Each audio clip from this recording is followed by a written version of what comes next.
From this iyak, tangiting tagumpay. Hello guys, samahan nyo kami ni Jake for today's video kasamang aking mga pinsan at aking kapatid. Syempre, nauna na si Harry, ang aking pinsan. Uy, tawa-tawa yan, iiyak mamaya. And this is Sam, my ading. Pinilit ko sila magpabaksin kasi usong-uso ngayon ng rabies. Little did he know na may plano kami ni Jake na bilhan siya ng bagong motor pagkatapos niya. Okay lang yan Sam, taste ganda mo na, mamaya may bagong motor ka naman.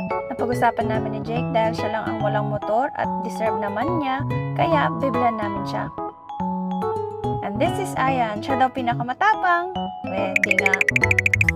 O diba, parang kagat lang ng langgam, tapos na, diba? Ayos. And finally, meet Jano. Tingin sa kaliwa, tingin sa kanan. O ayan, tapos na, diba?